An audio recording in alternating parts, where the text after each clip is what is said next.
Okay, so the first thing you do when you come into class every day is that you're going to go to your P drive and you're going to delete that 2016 folder. So we make sure Maya is closed. We delete the 2016 folder. And then under your folder, you can copy your 2016 folder into that place. Okay? So I'm just pretending this is mine. There you go. Okay? So what we do is we would copy our 2016 folder, delete this one, and then paste it in place. And that way our preferences load. When we open up Maya after that, what we should see is our name up at the top, right? Because we've set that up before. All right? So make sure that when you work in Maya, that's the workflow that you're going with. Now, just a couple things before we get started on this. Like I said before, we can have our hotkeys or our shelf items up here. Feel free to always add them as you go. Okay, Control-Shift, add the item, we're good to go. I'm just going to make a new shelf real quick because these are not my preferences. This is this computer.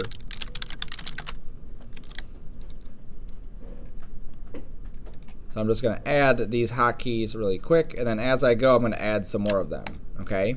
Now, one of the hotkeys I added was a delete by type history, and the other one is a center pivot. So just to show you what they would do, remember if I create an object, I have those settings over here where I can control my subdivisions, control my radius. Okay. This is all part of how this object got created, are those inputs. Okay. That's part of the history. If I use this button here and I click it, you'll see that those options go away. I no longer have those options right there to actually delete the history or to modify this thing because the history has been deleted. Okay? So throughout our projects as we work, sometimes we're going to delete history, sometimes we're not going to delete history. But what the cool thing is that it allows us to edit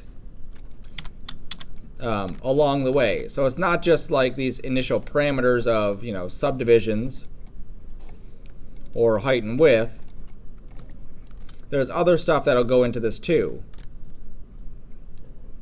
So in this case, I'm going to extrude. I'm going to pull it up. Then I'm going to bevel it. Then I'm going to insert an edge loop.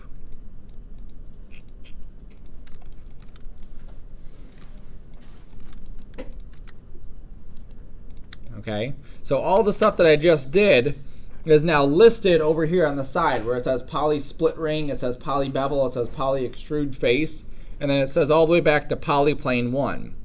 Now, even though these items are here, I can still go through and edit them. I can click on this one and you can see there's a weight that I could adjust where that division is happening. Okay, so all the stuff that's here, I'm able to go back and somewhat adjust it. Now, if you look, as I adjust one of these, if I adjust the top one, it's pretty much just the top one moving around. But as I go to the next one and start to adjust it, you can see how it's affecting that one. If I go to the next one and adjust it, you can see how it's affecting all three of those.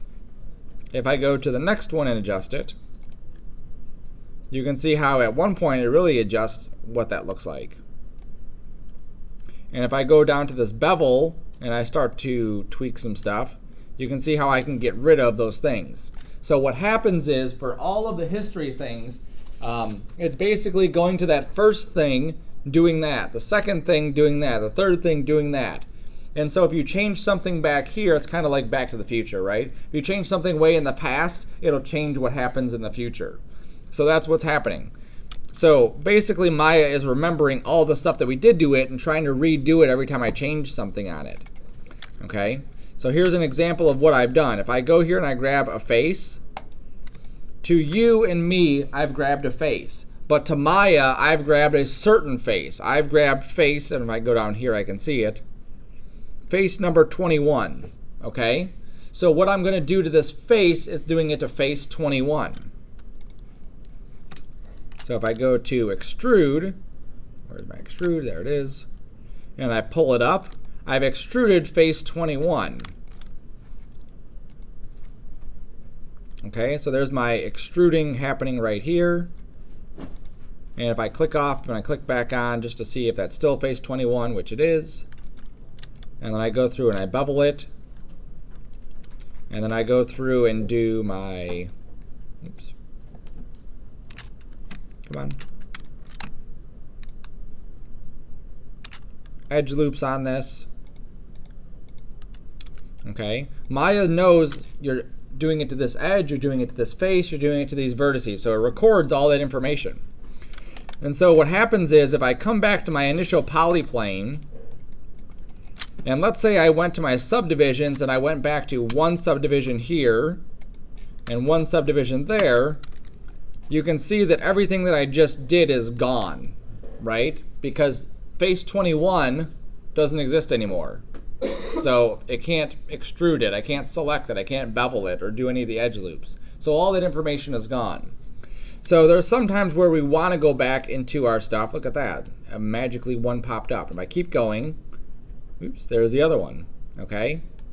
And the reason that that popped up is because it's remembering all of the stuff that we did. And because I moved the faces or because I'm adding new faces to this, it's moving them into a different spot. Okay?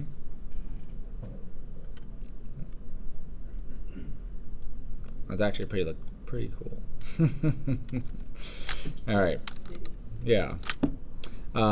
So that's what that's doing. Now, if I delete history, all those options go away. All that history is gone. All the stuff I used to change it, all of it's stuck as it is. So this is stuck exactly like it is. I can't change any of those settings.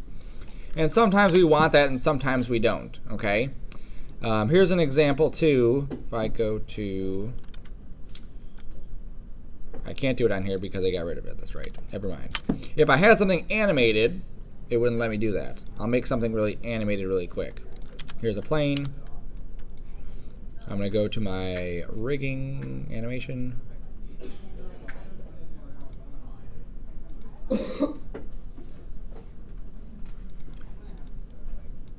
Going to rigging. There it is. And I'm going to go to nonlinear and sine wave. There it is. Come on.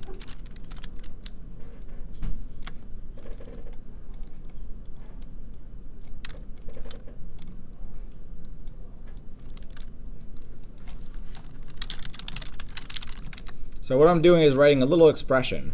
It's a little mini program. And so that when I hit play, you can see, woo, crazy. So with this specific thing, you can see this is part of the animation. So if I was doing a kind of cheesy animated flag, that's one way for me to do that. But if I go through and delete the history on this, that part that's right here, the sine part, is gone. So when I hit play, you see how that disappears.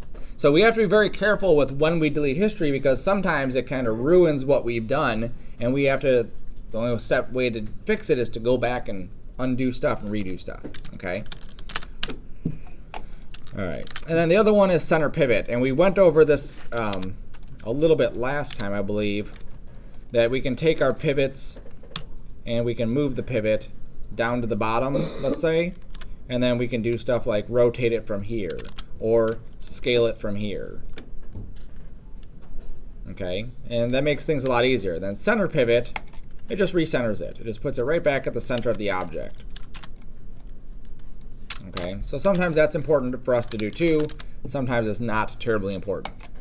All right, so what we're going to do is we're going to create a little space scene. Okay, now, so that's what we're going to do. So what I want you to do is go up to File first and go to Project Window. You're going to make a new project. And just call your project your last name _ space. All right, so we went to File, Project Window. We hit the New button. We labeled it your last name _ space. And then for the location, we want to pick the location of our work folder. So I'm going to go to the P drive, find my folder, find the 2510, find the work folder, and then hit select. this whole part of this project window is building a project for all of our stuff. It's building a way to keep organized within all of our things. So our scenes would stay organized, our assets and our images and our source images, all of these things would stay organized within Maya, okay? So once you have your name here, the location there, you can just hit accept. All right, cool. So we have all of our project windows set up. Now, every time we come into Maya, we either are going to make a new project window or we're going to set our project, okay? So basically, setting our project tells Maya that this is the stuff that we're working on, all right? So let me just jump to my window real quick. Okay, so I have this Sarcona SpaceScene, and that Sarcona SpaceScene is the project I'm working on. So everything for this project is going to go into that, okay? So not everything for this file, but everything for this project. So if I'm working on something bigger than just the SpaceScene, okay, like I have my planets, but then I also have aliens, and I also have spaceships, and I also have whatever, all of these can be individual files that are saved inside here, but that's my whole project that I'm working on. It's kind of like Toy Story. When they work on Toy Story, someone might work on Buzz Lightyear, someone might work on Woody, someone might work on the background animals or whatever, okay? All of that's part of the same project. So that's what this is. So every time we're working on the same project, it's all going to go into that folder, and we have to make sure that Maya knows that's the folder we're working on by telling it under File to Set. Now, you don't have to go to Set because it's already set. When we made it, it sets it automatically. But if you're at home and you didn't tell Maya what project you're working on, you have to, okay? You may be used to, you kids are used to just finding files and just double clicking them, and then they open, and then you just are able to work on the file, okay? And you can't do that with Maya, okay? Because it doesn't tell Maya what you're working on. So every time we come into Maya, we open up the software just like this, and then we would go to File, Set Project, and tell it that we're working on whatever project we're working on, okay? So next class when we come in, we're going to do the same thing. We're going to say, hey Maya, we're working on this project. And then from there, we can open up our actual file or do whatever, okay? All right, so the first thing we want to do is we want to create our planet, all right? So we're going to go to Create Polygons Sphere.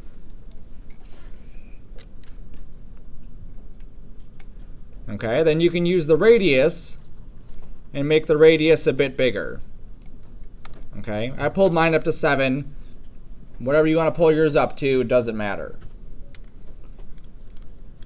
Think of all the stuff you do in Maya as artistic, not exact. And what I mean by that is if you're modeling a house or you're modeling a car or you're modeling whatever, you don't have to know it's 2 inches from here to here or this rounded area is exactly 30 degrees or anything like that. It's literally just kind of a visual representation of it, okay?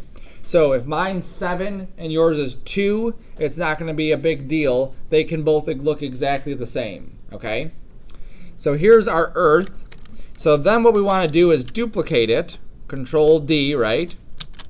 We want to scoot it over. Now don't, when you move it over, don't grab this center thing.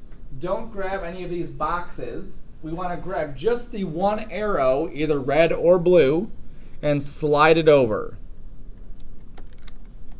We'll grab the boxes too. It'll move it in a direction that I don't want it to move. If you look at my channel box, do you see how nice I have just the X has been moved? Oh, okay. Okay. So you only want to move it along that axis? Right. I only want to move it along one axis. Okay. I've also kept my planet right at the origin. Okay. I don't want to move my planet above the origin at this moment or above the grid plane because I'm going to be doing something that relies on where it's at right now. So that guy's there. My moon is obviously enormous. I need to shrink it down, right? So I'm just going to go to scale. And when I scale it, I want the entire thing to shrink uniformly. So I'm not going to grab the individual boxes for this one. I'm going to grab that center box, that light blue cyan box, and shrink it down. All right. So now what I want to do is I want to take my pivot for this planet, and I want to put that pivot right at the center of my stuff. Okay, watch what I do. I don't want to do this. Well, this is essentially what I want to do. I want to move it like this going around it, right? But I don't want to have to do that because I'm not very accurate at doing this. See how sometimes it's closer and sometimes it's farther away? That's not what I want to do. I also, at one point, I want to be able to rotate the planet like this, or the little moon like this, so it spins around. Okay? And then I want it to be able to spin around this planet here, right? So what I'm going to do is I'm going to group this planet to itself. So I just have, and this is a good way to kind of look at this, on the left side of your screen, it has this view layout here. It's an outliner and a perspective view. Click on that one. And what you'll see is that we have an outliner popped up and we have a perspective view. Now, if you already had your outliner pulled up, it may be off to the side. So like your outliner may be floating still, but you still have it. Okay? So this third one down is the outliner and perspective. Okay, the outliner lists all the objects in your scene. Okay, so here I have P-sphere 1, that's my planet. I have P-sphere 2, that's my moon. Okay, so I'm going to grab P-sphere 2 and I'm going to hit Control and tap G. Okay, so when I hit Control G, do you see what it did to the pivot? You see how I put the pivot for this planet, or this moon, right here at the center? So now what I can do is I can grab this and spin it around. And so now it's going to rotate perfectly around this planet. Okay? So I'm going to start to label my stuff over here. My group 1, I'm going to call it Moon Revolve. Did you have to press something? All right, so now what we're going to do is animate it. So this animation is only going to be 120 frames. Okay, that's our default, so just stick to the default. We're starting at frame 1. You see the little ticker on the left, how the 1 is highlighted. On the far right, it says 1, 2. We're going to assume that it's 120 because this is 115, and we're assuming that the 0 is just cut off, which it is. Okay. So we're at frame 1. I'm going to right click on the rotate Y here and say key selected. Okay.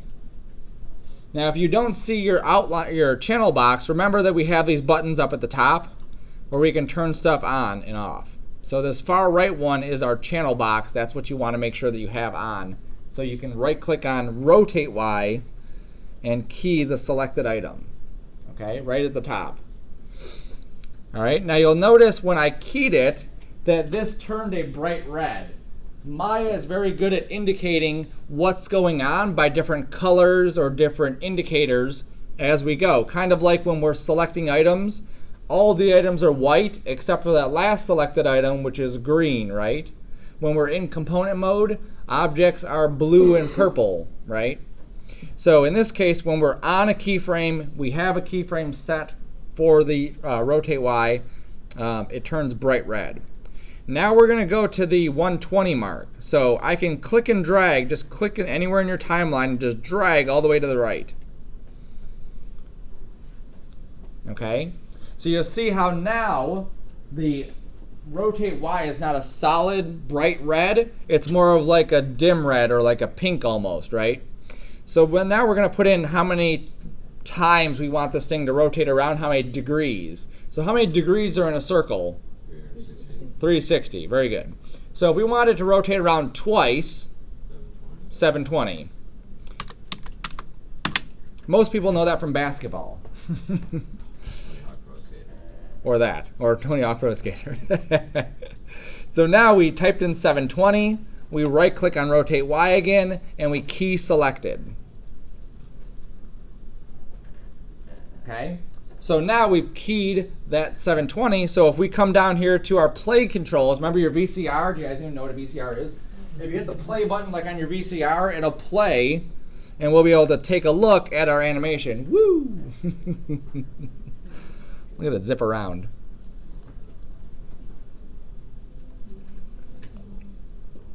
All right, now my settings may be different than your settings. Yours may not be playing as fast as mine. Yours may be playing faster than mine, okay? There are settings inside Maya that control how fast something will play back. One of those settings is play it back as fast as you can. Another setting is play it back in real time. Another one is play it back as fast as you can, but in real time as a maximum, okay? So I'm gonna hit stop, and I'm going to right click on my timeline, and under playback speed, I want to make sure that it's on play every frame, max real time. Okay, so what that's going to do is Maya will play it back as fast as it can, but it won't play it back faster than real time. So now if you look at mine, it's not going nearly as quick as it was before. Okay? Now, depending on the items that you're animating, depending on the kind of animations, depending on a million other factors, you're going to need to control the speed of your objects. Okay? So eventually we'll get more into how we refine keyframes, but there's one thing that's really bothering me about this animation. Hopefully it's bothering you too. What is that thing that's bothering us? It pauses. Okay? So what's happening is, at the very beginning and at the very end, it's slowing down, right? And obviously if this was a moon going around a planet, it wouldn't slow down right before it gets back to the beginning. So what we want to do is not have it do that. Okay? So what we're going to do is I've stopped my animation again, and I don't believe we've added this, but we're going to add the graph editor. Maybe we did. I'm going to hold Control Shift, Window, Animation Editor, Graph Editor. I think we may have added that.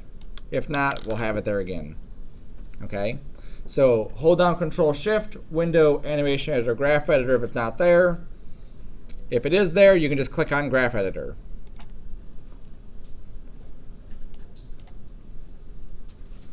Okay. Now the graph editor is going to show us the animation. It's going to show us our keyframes. If you've used After Effects before, you may be familiar with their graph editor. Maya's is 10 times better than After Effects' graph editor. So what I'm going to do is hit F to frame it. Okay. So Window, Animation Editor, Graph Editor. That pops open this window. I hit F to frame it, just like in our view. And now if we look at this, we can see definitely what's happening. It slows down right here. Look at how this graph is kind of like narrow right there, not a lot of movement. Then we get a lot of movement, and then we get narrow again. So it's slowing down, speeding up, and then slowing down. Yes, ma'am. So what I mean is if I'm in my graph editor, let's say I'm zoomed way out, and I hit F, it frames my graph, right? Go ahead. If I'm in my viewport and hit F, it frames that. Now I haven't done anything special. All I've done is move my mouse from one area to the other area. Okay? So if I zoom way out in here, oops, I zoom way out inside here, depending on where my mouse is at, my frame will do different things. Okay? So just be aware if your hotkey isn't working in one area, just make sure your mouse is in that area where you want it to. I'm not clicking, it's just hovering above it. All right. So now to get this to not do what it's doing, I'm going to marquee the graph. So all I do is just click and drag across the graph right there. Okay? And then up top here is a bunch of different default things. So I just click this one that says linear, and it does that. Okay? So now what's happening is instead of it slowing down, speeding up, and slowing down, it's just going and doing what it needs to do. Okay? So we can close the graph editor, and then we can hit play again. And what we should see is a continuous rotation of this thing. We should not see any slowing down or speeding up of this sphere because it's what's called linear. It's going from point A to point B and back and forth, okay? So our next, what is that? Is it revolving too, or is that just? Well, what's happening is it's Just the fact that it's spinning around making it look like. right. It's doing this. Okay. Okay. Now what we want to do is this, right? As it goes around, we want it to do these spinning motions. So just to kind of point this out again, if I click on my moon revolve, my group, remember we grouped that. We're setting keyframes on this group so that it moves around like that. I can still open this up, click on this, and set different keyframes on that item. Okay? So that's what we're going to do now. So we're going to rewind to frame 1. This button here, this far left arrow, is your rewinding button. So that rewinds you all the way to the first frame. Okay? So we just click that little rewinder.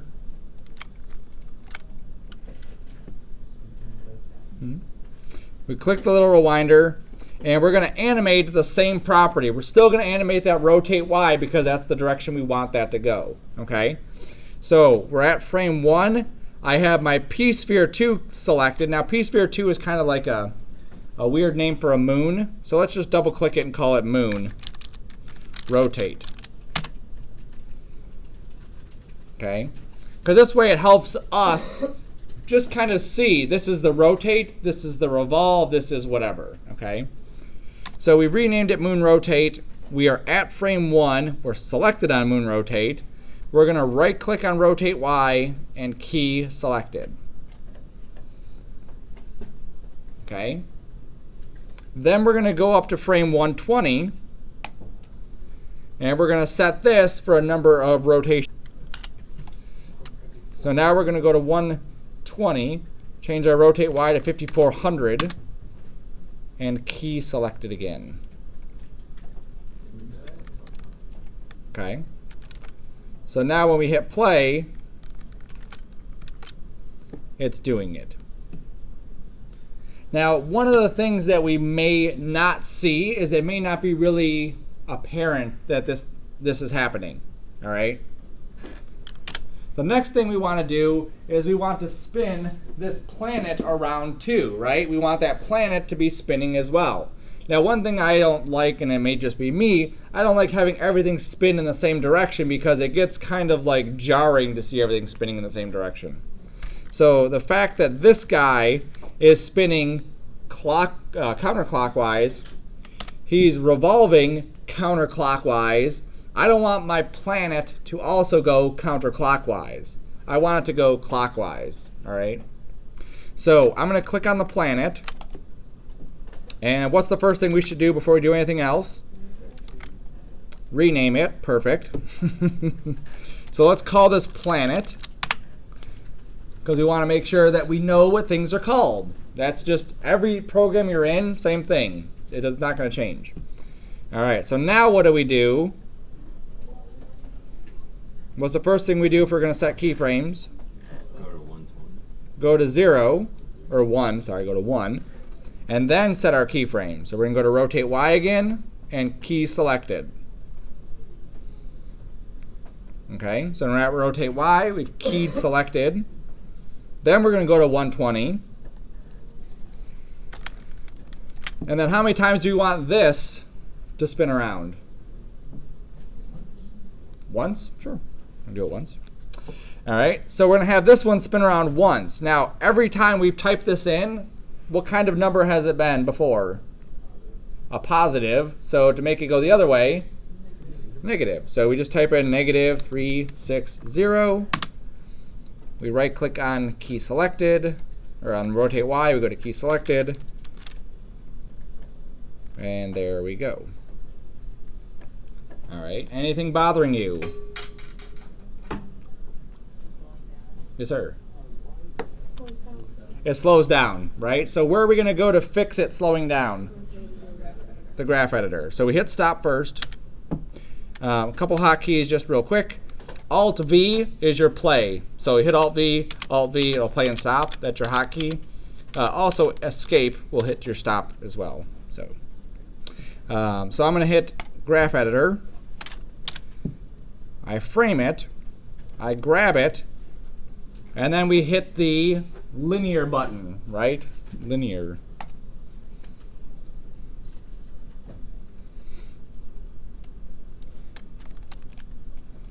Okay. Now, did we do that to the moon rotate? Did we make that linear? No. So while we're here, let's do it. We click on moon rotate. We hit F. We grab it and make it linear. All right, so now if I close it and we hit play, now we're getting some motion. Now you may not be able to see it unless it's selected or you're in wireframe, that everything is kind of spinning. Yes, sir. Now we want to add some textures to it, okay? So now what we're going to do is we're going to texture these items. So I'm going to grab the moon first because that's going to be the easy one. Now I'm not going to grab the moon revolve. I'm going to grab the moon rotate, okay? If I grab the moon revolve and I assigned a material to it, everything inside that is going to get that material. I don't need that to happen. I'm only going to assign this material, just to this guy right here. So I just grab him, and then I'm going to hold down the space bar. So click on your moon rotate, hold down the space bar, and in the bottom left it says lighting and shading. This is going to get a little bit tricky to kind of navigate, but you'll get used to it. So you're going to you're going to click on lighting and shading. We're going to go to assign new material and click, and then let go of the space bar. Okay, I'll show it again just so you can see that. We clicked on the moon rotate, we held down the space bar, we clicked on lighting and shading, we clicked on assign new material, we let go of the space bar. Okay, that is going to be just kind of like a stumbling block if you're not used to doing that kind of stuff, which typically you're not used to doing that kind of stuff. Now, all the things that are inside here are different materials, okay? So something like glass has different properties than something like wood. Would you agree? Okay. Something like plastic is going to look different than something like skin. Even though they may have similar aspects, there are some differences there. So all of the things that we're seeing inside this list are different materials that help us emulate different materials, okay? So basically there's one for skin, several for skin actually. There's several for plastics, there's several for metals and all this stuff. So we're gonna isolate this. Over here on the left, it says mental ray, okay? Down here on the bottom. So we're gonna click mental ray. All right, does everyone say mental ray? No. No, okay. Close your assign new material window if you don't see mental ray. Occasionally, mental ray is a plugin. Sometimes the plugin doesn't load when you start up your computer, so we're just going to load the plugin after the fact. So under Windows, System Preferences or Settings and Preferences, Plugin Manager. Okay. Now somewhere inside this list, near the bottom, typically, it'll say Maya2mr.mll. Okay. That's where mine is located, near the bottom. So Windows, Settings, Preferences, Plugin Manager, we find the Maya2mr, which is Maya2 Mental Ray, and we just click Loaded and Auto Load. Okay, once those are clicked on, it loads Mental Ray, so it becomes accessible to us. And then what we can do is click on our moon rotate, hold down the space bar, click on lighting and shading, click on assign new material, click on mental ray. Good now? These shaders that are listed here are ones that are specific to mental ray. Mental ray is a mini program that runs inside of Maya that helps to more accurately emulate surfaces, okay? In the past, and by the past I mean like the 90s and early 2000s, computers, 3D systems were brand new. So they couldn't actually physically make stuff that worked as the same way as the real world, okay? And an example of that, when you look into glass it's not just like it's like see-through. It's see-through and it's also distorted, right? So if you had a glass of water and you put a straw in it, you've probably seen this before. The straw goes in here and then the glass, it's like offset, right? That's a physics property of how glass refracts light, okay? So in the past, what we've had to do is fake a lot of this stuff. So in the 90s and early 2000s, we faked a lot of things, even reflections. If you look at a car, reflections look different than if you're looking at the side of a car, right? So if you're like head on, reflections are a lot as strong as they are along the edges of it. That's another physical property that is faked in the computer. Mental ray tries to do a better job of accurately portraying that kind of stuff. So for all the stuff we're going to do in this class, we're going to stick to mental ray to give us stuff that looks more realistic. All right. With that said, we're going to go to this MIA, Material X Passes.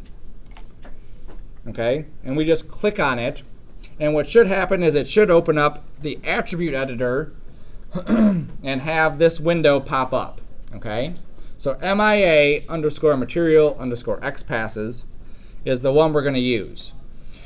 This one is an architectural rendering shader material. Okay, and what it allows us to do is texture things a certain way that emulate architectural materials.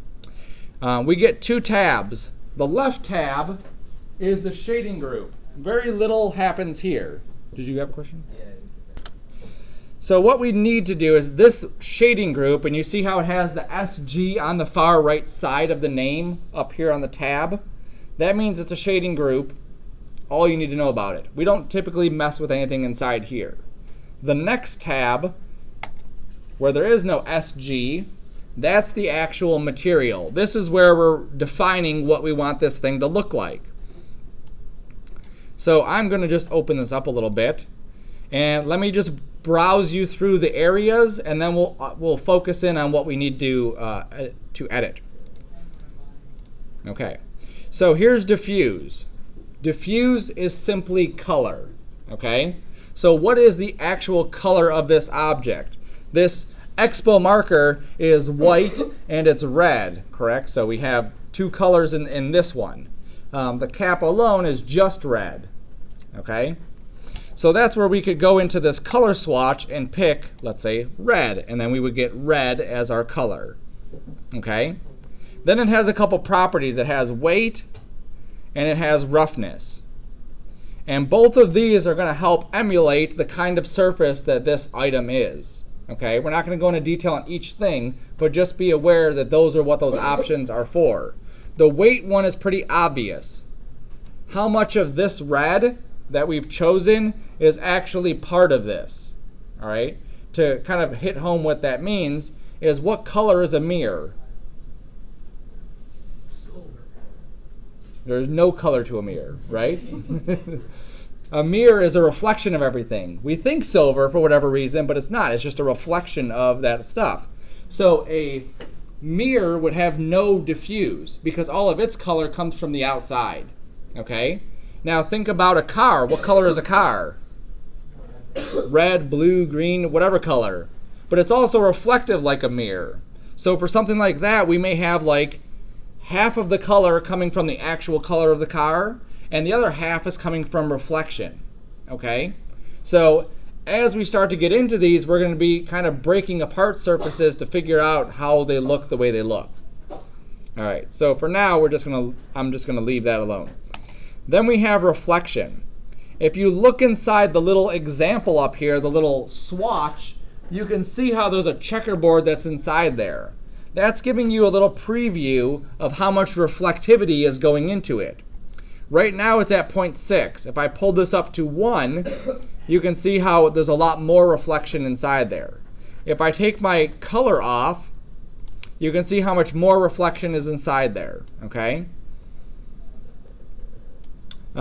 If I take this color down, it actually goes away. There is no reflection happening inside that, okay? And the same thing with this. I can pull that down. Now, there's a reason that the reflection has a color here, is that some objects, the reflection actually will be a different color or will be an emulated color. It won't be like a true reflection of that object. It'll be like tinted, okay? There's also glossiness. Let me pull this color back down to something that looks better. There we go. All right, so you can see how this has this checkerboard inside it. As I pull the glossiness down, see what happened to that checkerboard pattern? It gets diffused, okay? So every object typically has some sort of reflection to it. I guess I can use my mouse, yeah. So on my mouse here, my mouse is reflective, okay? This black area right here does have some reflection to it. But what it doesn't have is a crystal clear reflection, right? It's kind of like a soft, diffused or soft spread out reflection. And that's what that's showing, all right? So that's what the glossiness does, is it takes that reflection and helps spread it out. And I'm saying diffuse as in diffusing it, not diffuse like color. All right. So that's reflection. Then there's also refraction, and this is like that little phenomenon I talked about with glass, how we have the pencil or the straw going into it and breaking apart. So as I pull this up, I can start to adjust what that transparency looks like and adjust what that refraction is going to look like. Okay, and then there's a bunch of other stuff inside here that eventually we'll get to. Okay. I'm going to jump down to this other one, which is bump.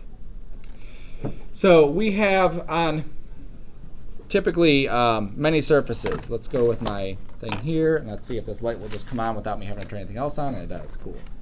All right, so on this binder here, you can see, hopefully, that it's not just a flat binder. There's actually like little grooves, like however that material is, there's actually some detail inside there. And if I were to take my thumb and do a scratch on it, I don't know if my thumb's sharp enough. No, it's not. If I really push on here, I may gouge just a little bit more, and now it has this more pronounced like indent into it, okay?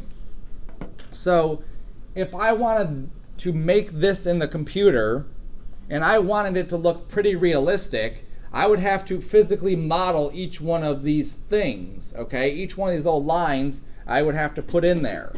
Now what I can do instead of modeling all these little lines is that I can use what's called a bump map. And it's basically just a picture of where this kind of detail lies, okay? Now if I lay it down like this, you don't see this like jutting out of the surface. It's more of like it just kind of breaks up the surface to make it look like it's bumpy without actually being bumpy. Okay, does that make a little bit of sense? Okay. It's kind of like this wall here, this cinder block wall. These things here are pretty pronounced, these little grooves that are inside here.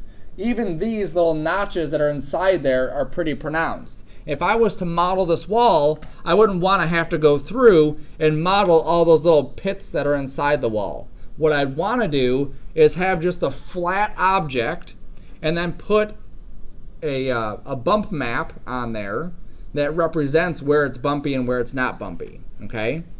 So we'll get more into that, but in order for objects to look realistic, typically we have to do a color map and a bump map. Those are typically the two things that we're always going to be doing. It's basically just like a picture of what the color is supposed to look like and then a picture of what the bump is supposed to look like, and usually those tie in together, okay? So we'll get, again, more into that as we go.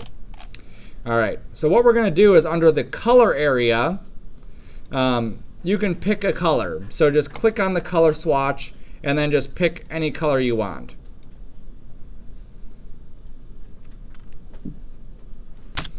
The color area uses an H, S, and V. And there's actually is options in Photoshop to use this, and there are options inside Illustrator to use this.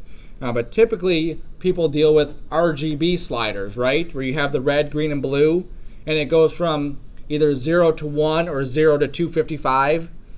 You can change it if you need to, okay? Here's where you can change it to 0 to 1 or 0 to 255, and you'll get those sliders. For me, I'm not very excited about having to work with colors this way, so I like the HSV, and I'll show you why. Because I know in my mind the area that I want my color to be. I know for this planet, let's say, I want it to be in the green range. So all I do is slide my slider into the green range. I know that I don't want it to be super saturated full of color, so I'm going to pull my saturation down. And I may want this to be dark or light, And that's where I can play with this value to control that. Okay? So ideally for me, I love working in HSV because I can jump exactly to the color I want. If you're already accustomed to RGB, then use RGB. There's no rule against saying you have to use HSV. I just think it's better, so I use it. Okay? So there we go. All right. So now we have our color, which is this green color, but it's also very reflective, right? So we never adjusted the reflectivity. We can see a lot of that checkerboard in there. Planets typically are not reflective. So I'm going to go under the reflection area, and I'm going to pull my reflectivity down to about 0.05. Okay? So then I'll take my reflections and just crank it really far down. It still has some sort of reflection to it, but it's so minimal, right? It's so tiny. Now we don't want it to be actually like sharp reflections. We want them to be spread out reflections. We want it to be just like, some sort of glossiness on the surface, but nothing crazy. So I'm going to pull my glossiness also down to like 0.1 or something. Okay? Most surfaces have some sort of glossiness or some sort of reflection to it. All right? Now these numbers here are my numbers that I slid down. It doesn't mean you have to get them exact. Just get in the ballpark of where I'm at. If I'm low down in my range of 0.03, you don't have to be at 0.03. You could be at 0.04. You could be at 0.02. Get it somewhere in the range, okay? Some people get fixated on he typed in a 2, I'm going to type in a 2. He typed in a 1, I'm going to type in a 1. And you can't do that, okay? Because as artists, think about taking a painting class. You're not going to say he made a 3-inch stroke with red right there, and I'm going to make a 3-inch stroke with red right there. It doesn't work. So somewhere there, and then glossy samples, just set it to 1. Okay? That's for optimization. We'll get into what that means at some other point. All right, so now before we close this, you'll see that there's another spot to name something. Okay, right at the very top, it says Mia Material X Passes. If we had an entire solar system, how many textures would we have? A whole lot, right? Because not only do we have textures for the individual planets, which is 8, we would have the sun, and then we would have the individual moons for each one of those 2, and that would be a lot of stuff. And then trying to find all these would be difficult. So we're just going to call this, I'm going to call mine Green Moon, enter.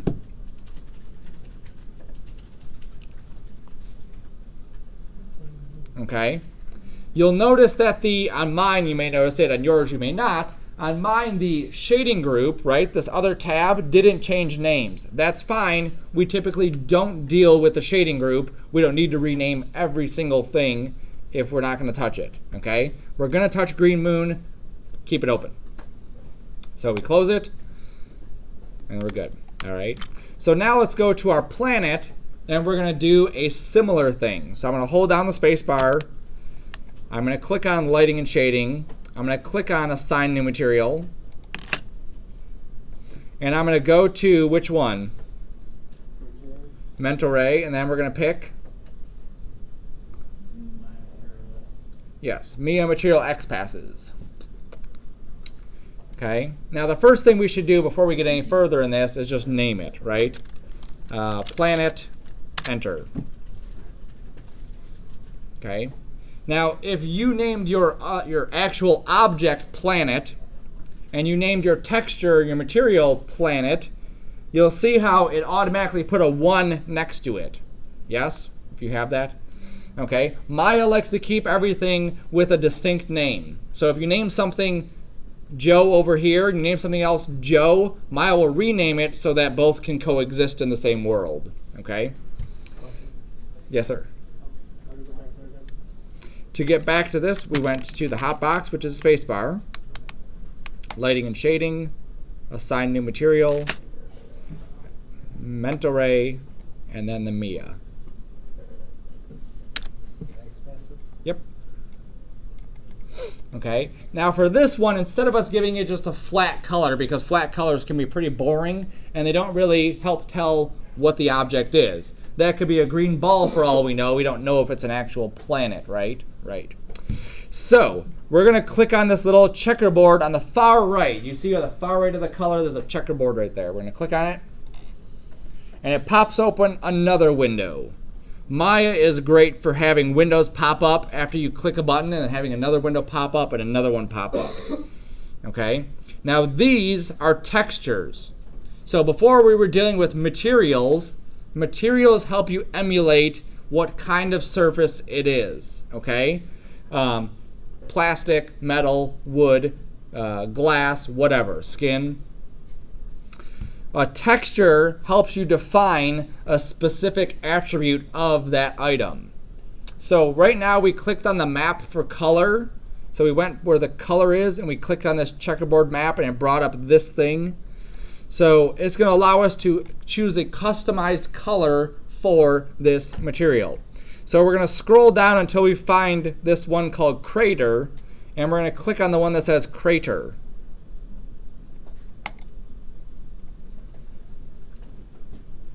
Okay.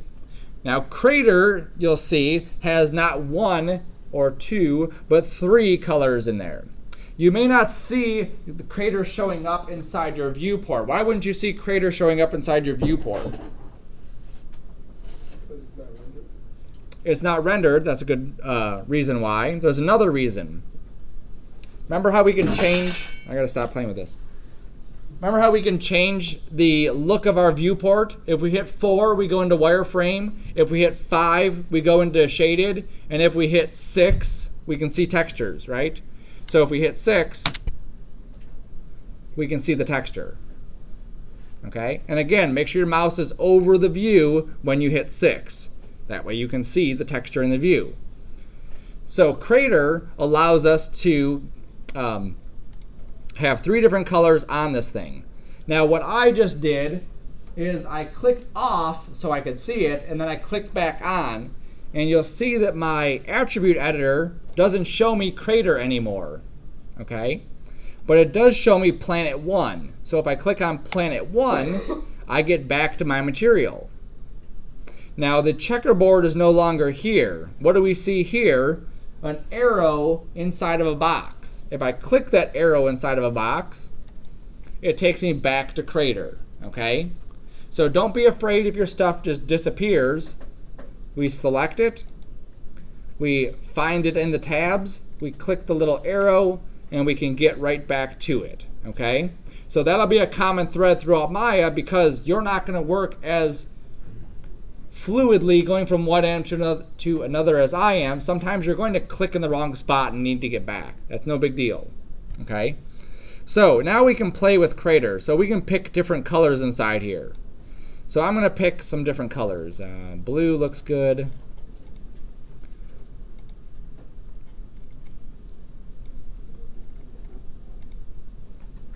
Come on. There we go.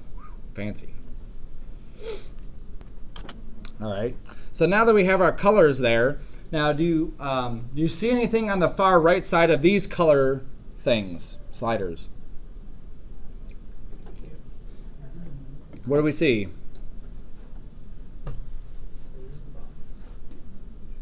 That little checkerboard box, right?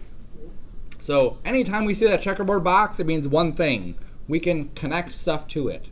Okay? So what that means is that we can take our color and connect crater to it. And then our crater colors, each individual color, we can connect other colors to that. And those colors, we can connect other colors to those. Okay? Now it might seem silly, like why are we going through all of this stuff? But in order to create something that looks photorealistic, you typically have to do that kind of thing. When you create, let me just jump to Chrome or something. And I'll jump to Bing.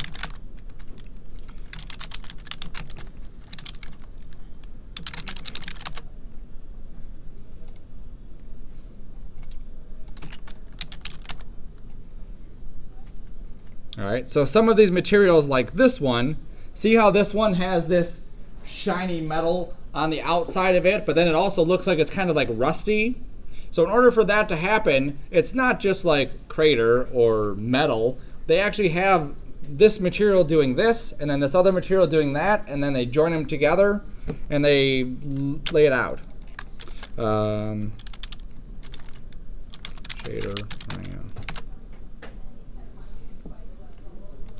There you go. Here's another example. In order for them to get this person, once it's done loading, we'll see a clearer picture, hopefully. There we go.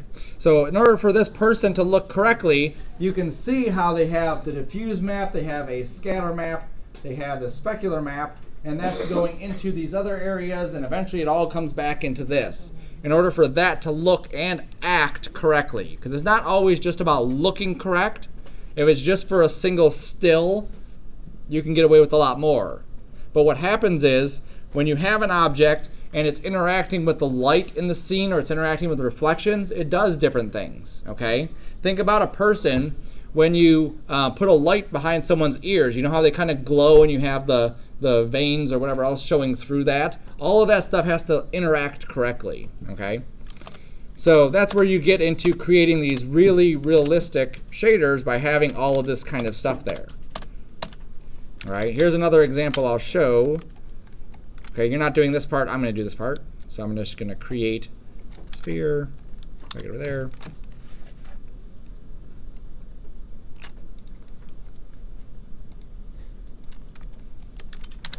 All right, so in this case, I'm going to drop in a fractal. And once I find it, there it is, okay?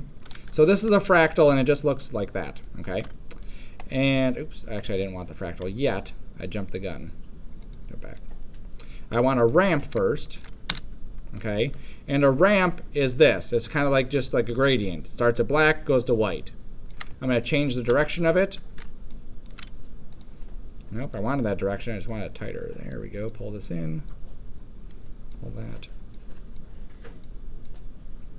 There we go. Right, it's an eyeball, but we need, what do we need? The iris, right? All right, so let's get the iris. So there's the whites of the eye right here. And here I'm going to put in, come on, this blue, and for that one I'll click that and get the blue. All right, so there we go. So now we have the whites, we got the iris, and we got the pupil, no big deal. But again, we want it to be a little bit more realistic.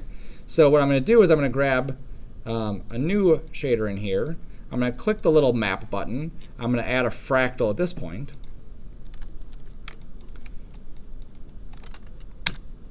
All right, and it's not really visible, but that's fine, because I know what I want to do.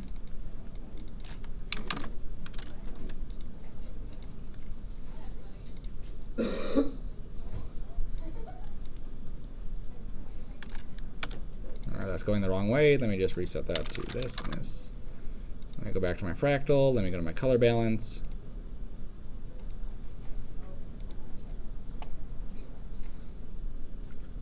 There we go. Look at that. Okay, so I added a ramp, I added some colors, I added a fractal, I changed some of the properties, and now it's definitely not a realistic eye, but it's definitely better looking than just white, blue, and black, right? Right. All right. So that's where you get into more of these realistic things, because we want that to look more realistic. So we add all these different things in there. And as you start getting further and further into that realm, you start to understand those things a lot better inside there. All right, so now we have our planet. Oops. And on our planet, I'm going to go and add, we can adjust this shaker property. And I'm going to actually pull it down a bit. So like point, I don't know. No, maybe just 1. I think 1 would be good. Okay. There's also melt. You can see what melt does. You get a little preview with all of these things that you're doing. Sometimes a preview doesn't really help. Sometimes it does. Okay. So now that's what it's going to look like. There's a bunch of other options inside here we could play with. Typically, you don't play with, everything that's there. Okay. All right. So now we're going to close it. All right, so now we want to see what this is going to look like when it's actually rendered. So we're going to come up here to next to the eyeball. You see the little eyeball there? We're going to go next to the eyeball to this thing. And we're going to click that guy. Okay, so the eyeball just pops open this window, the one to the right of it actually renders our stuff out. Okay? Now, if you don't see anything in your view, make sure this is set to mental ray. See this little slider here? This little slider or box needs to be chosen to mental ray, and then you can click on that button and it'll render your stuff out. Reflection, okay? We added the color to this, but we've never adjusted our reflection parameters of this object. So let's close the render view. If we closed our attribute editor, which most of us did, we can bring it back up by hitting Control and tapping A. And then we can go to the Planet tab and then pull that reflection down to about the same parameters as the other one. Okay? So lower the reflectivity, lower the glossiness. Glossy samples at 1. And then we can render it again and take a look and see how it looks.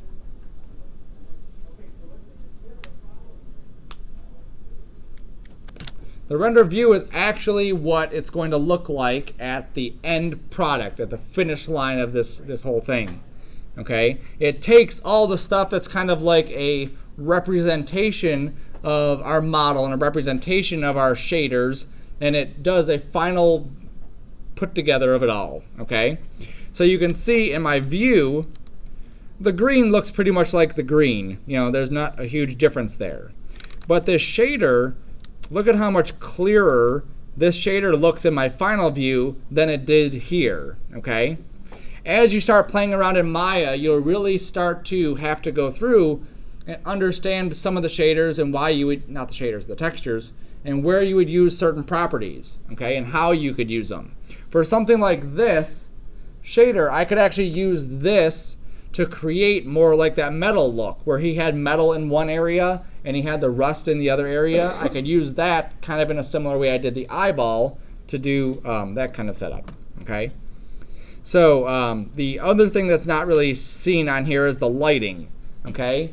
We've set up 0 lights in our scene. All we have are some objects with some textures, and we hit the render button, and this is what we get.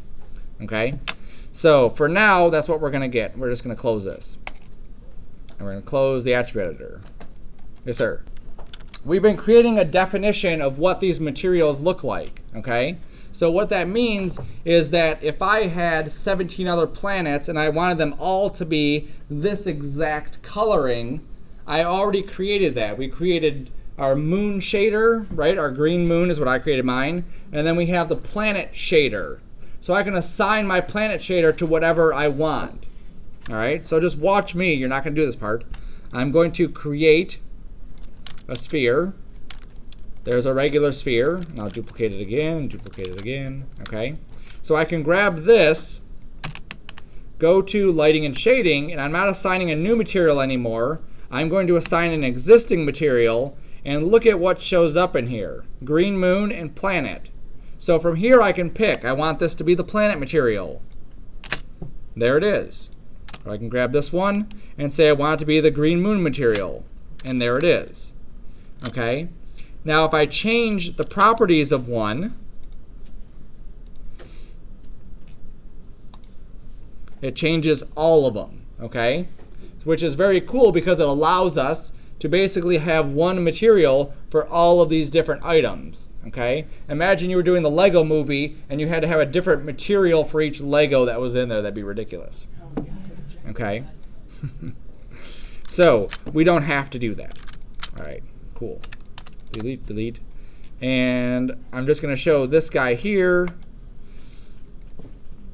This far right button up here is your hypershade. So all the stuff that we've been doing inside the material stuff is all saved inside the hypershade. So here is my green moon. Here is that Mia material that I used to make the eye. I'm just going to delete that. And then here's my planet. Okay. Now I only made these two. Lambert 1, particle cloud, and shader glow are there by default. We don't touch any of those. Okay. So never, ever, ever, ever touch Lambert or particle cloud. Shader glow we can, but not yet. Okay. If you play with Lambert, move over. if we play with Lambert, this is our default material. Okay, so what happens is any object that gets created inside of Maya default gets Lambert material. So if we were taking Lambert material and we assigned it to the color of green, then any new objects that we bring into the scene are now going to be green. Okay? That's typically not a huge deal, except when you go into doing something like the planet texture on it, and now everything has that same planet look to it. Okay? Maya's thinking.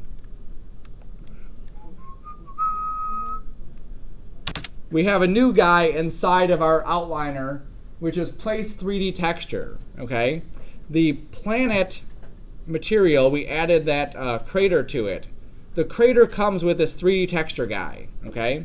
So you don't need to play with it on yours, but just to show you, I can move the 3D texture, this little box over here, and it moves the texture on my planet. Okay? So what I want to do is I want to take this 3D texture and I want to middle mouse button drag it into the planet. Okay, so I middle mouse drag it right on top of the planet. Is that takes that 3D texture and makes it move with the planet. So that as the planet moves, that texture is going to move with it.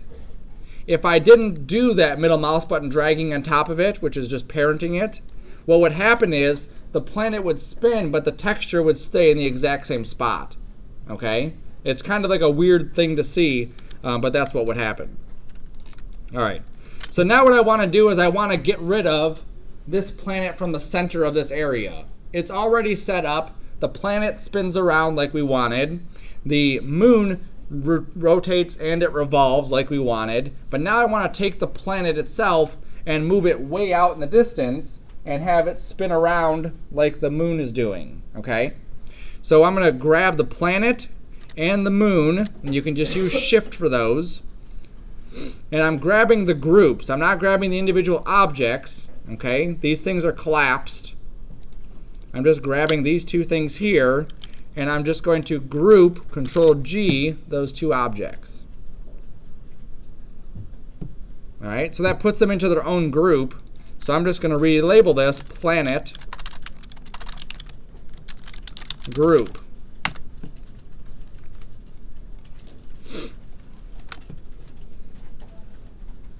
Okay? And then I'm going to take that planet group and just in one direction, doesn't matter if it's blue or red, I'm just going to pull it way out.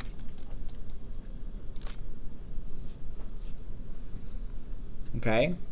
So we took the planet group, moved it just in the blue direction, which is Z, all the way out. Okay? Now, just so you can see, it all still works. It's still spinning around. Everything's happy. Wonderful. Okay? So now what I want to do is I want this planet to now spin around the origin. Okay? Just like we did the moon, right? We took the moon and we spun it around. We want to do the same thing with the planet. So do you remember how we got this pivot point all the way back to the center of the origin? What do we have to do to the moon so that it stays here and spins around, but then it has another pivot point back over here? Control G. We grouped it, right? So we have our planet group selected. We're going to group it again. Control G.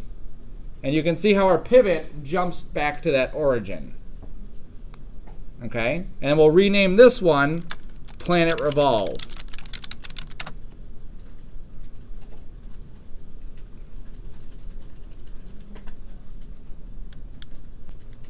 Okay? So we took our planet group, moved it far away from the origin, grouped it again, and put the pivot back at the origin. So that's what that does. That's what grouping did in this instance. So now we're going to rewind our animation. We're going to right-click on Rotate Y and key it. We're going to go up to 120. We'll rotate this around one time and key it.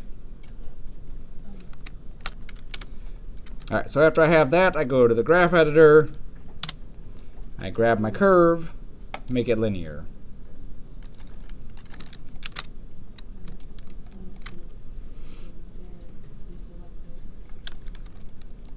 Okay, now all the stuff that we've done is editable. We can go back to that very first spot and edit the keyframes for the moon revolving or rotating, or the planet revolving or the planet rotating. We just have to know where each of those things is at, okay?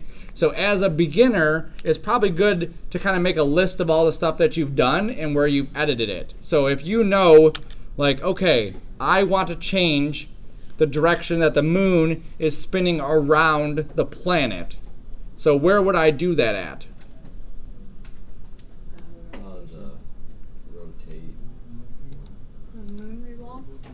The moon revolve, right. And that's why labeling is important too, because if this was just called P-sphere and group 1, group 2, who knows, right? But moon revolve, perfect. We know that's where the moon revolved. So I can go into that, go into the graph editor, and instead of this being 720 degrees in the positive direction, I can make it 1460 degrees. I know that's not exactly the number, so I need to make it the number. 1440. Is that right? 1480. I can't think. 1440, I was right, okay. Don't doubt yourself, there we go. All right, so now you'll see that it's going in the opposite direction it was going before. Because I remembered where I edited it, I can find that spot and re-edit that animation again. Okay? So just a note to yourself, keep that stuff in mind. All right, cool. So now, here's another thing that we can do. So let's say I get to this animation and I'm like, ugh, I really don't like how far away this planet is from the center. I really wish he was closer. It's more of a Mercury planet, not like a Venus planet. So if I find my planet group and I grab this and I just move it in, look how I'm still able to keep everything else lined up correctly and still do edits to it, okay? Now, if for some reason at the very beginning of this, you neglected to keep your planet centered when you did all this other work, this would be 10 times harder to do, okay? So when we do stuff, typically we stay around the origin. We stay around this little spot right here, and we do our modeling and our animation and our rigging and whatever stuff that we have to do like this, and then we can move it to where we need it to move, okay?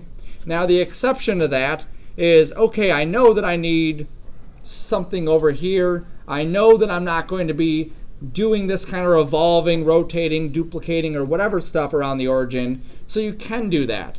As a beginner though, you're not going to know. So typically keep everything right there at the origin, set it up the way you want it to be set up, and then we can move it as needed, okay? So until you get your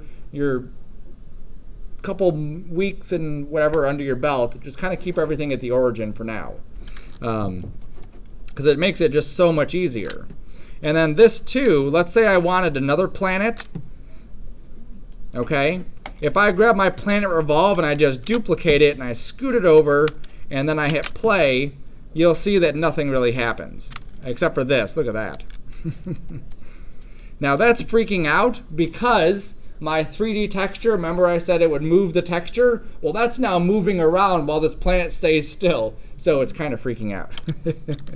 But there's ways to fix it. All right, so ignore that for now. All right, so I'm going to grab this planet revolve again, and there's another duplicate. So under edit, we've just been doing this one, just like regular duplicate, but there's a special duplicate. And if we go to the option box, okay, Maya has these little option boxes right here, where we can go in there and set different options. Inside the option box, I can say, let me reset this, we played with this. And I can say that I want to duplicate the input graph, okay? And what that's gonna do is all the stuff I've done to that first one, it duplicates all of it, okay? Not only the objects themselves, but all the graph editor stuff that we've done. So now when I duplicate special and I open this guy up and I grab the planet group and I scoot it over and then I hit play, you'll see how they both are going to move. Now one thing it doesn't duplicate though when we do that is the material. So you can see with this one, if I go to my existing materials, I only have one planet and I only have one green moon. So in this case, that's kind of like texture is gonna be kind of weird. But I can go under another option, and you don't have to worry about any of this, and make what's called a texture reference. So now it's not going to do that weird thing with the texture when it renders. And here it does it, but not out there. But then I can also go through that guy, the second one is spinning around, and I can edit all of his properties. I can go and grab the planet revolve, there it is, go to my graph editor, and say I want this one to go, I don't know, maybe 150 degrees around. I gotta make it go even, so 720, let's say. Okay, so now he's gonna go twice as fast, even though he's on a bigger loop, he's gonna go twice as fast as the inner one. Okay, so we can edit this stuff over and over and over again. It's just a matter of kind of planning it out ahead of time and understanding some of these nodes and keeping ourselves organized. If we weren't organized any step of the way, this whole thing may have just failed. Okay, so keep yourselves organized as you start to work. Cool. All right, so now what we're going to do is we can just create a sun in the middle if you want to. That's cool. Obviously, the sun's got to be bigger, not too big or it'll burn the planet. That's kind of just an optional thing. And then we'll create a camera, okay? So we need a camera to fly around in. We have a camera by default, the one that we've been spinning around and moving to get where we need to get. But we need a new camera that we want to animate. So I'm going to go under Panels, Perspective. It's kind of hard to see because there's like 7,000 menus in Maya. Here's our regular menu. Here's Panels, and here's Perspective, okay? So we're going to go to Panels, Perspective, and we're just going to make a new perspective view, okay? Now, because we went to a new perspective view, and I had something right at my origin, it pops my camera right to the origin. So if I zoom out, just like regular, I'm inside my new camera, okay? Now, the way you know if you're inside your new camera is right here on the bottom. It says Perspective 1, okay? If yours doesn't say Perspective 1, you're not in a new camera. You're still in that old cruddy camera. So you would just go up to Panels, Perspective, and you would choose the camera you want to go into, or you would make a new one if you didn't do it correctly the first time, okay? And once you're in that new camera, then we can start to set keyframes on this camera and then do a little flyby of this thing, all right? So a couple things we're going to set up before we do our flyby. One, there's a little blue circle right here. See under the word show, there's this blue circle. We want to click that blue circle. All right. So what that blue circle does, it turns on what's called the resolution gate. The resolution gate shows us exactly what's going to render, okay? Do you see how much space I have between this line and that line there?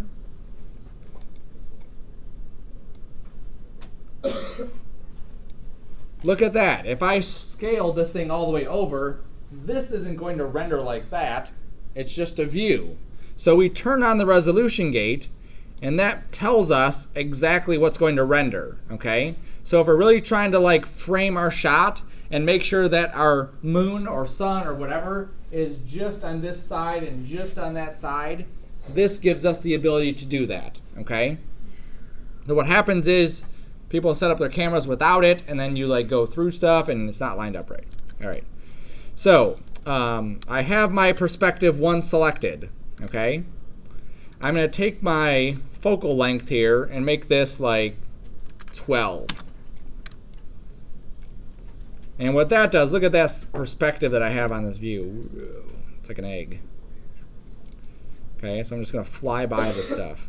Okay, at a higher focal length, just so you can see it, that's too much. Everything looks flat. Okay, and it looks like these planets are like right on top of each other when obviously they're not right on top of each other. So yeah, so there we go. All right, so again, to set keyframes, we do what first? Rewind it. Rewind it. Always rewind it. So we go back to frame 1. There we go, okay? And we're gonna set up our camera what we want to see at frame 1.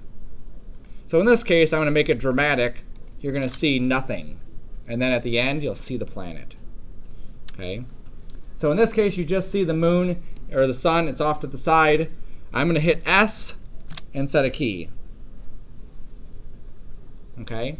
So line up your camera where you want it to start, and we'll hit S and we'll set a key. You'll notice when we set a key that the entire channel box, except for the bottom junk, gets highlighted in dark red, okay? Before, we were setting only one keyframe for the exact attribute we know we're moving. In this case, we don't know exactly what we're moving, so we're grabbing everything in that. All right, so we set our first key, everything got highlighted. Next step, go to 120, okay? And then set it how we want the end to look.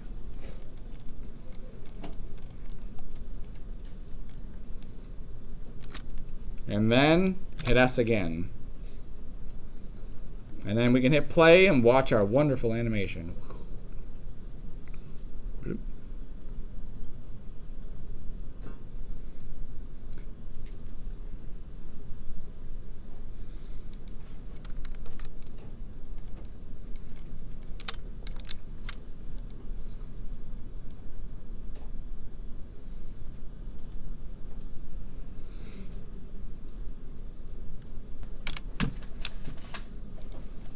So if I delete that keyframe, whoop, there we go.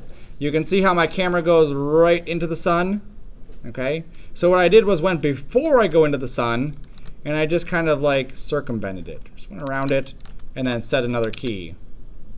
So Maya automatically knows where you want to go, just like rear a little bit? Well, what happens is Maya goes from point A to point B, right? So if point A is here, point B is there, there's this straight line. The sun was right here. So what I did was moved my camera, instead of going straight, I moved it over here. So now it goes, right? So it's just kind of like a bank shot around it. Cool. All right, so let's save our work, because we haven't saved it all today, have we? So File, Save Scene. I like to label things with my last name, so Sarcona, Solar System. And then hit enter. Always save your project. So we already saved our scene, okay? We want to exit our project. And then somewhere on here on my P drive, here's my Sarcona Space folder. You want to back that up. You want to put it on your thumb drive or upload it to Dropbox or somehow get a copy of this home. If you're not fully sure about, I'm not saying you're going to memorize everything we've done today and be able to repeat it back and do it over again, but if you really got stuck along the way, try to go through this again. At least watch the video again. Maybe follow along. Maybe try to do some of the stuff just to reinforce what we've done, okay? We're not turning this in, but it doesn't mean you shouldn't work on it to make your skills better. The easier you make this project, the easier the next one's going to be, the easier the next one's going to be, and so on. All right? This lecture will be up on the server, and it'll be up on Canvas by tonight or tomorrow. Okay?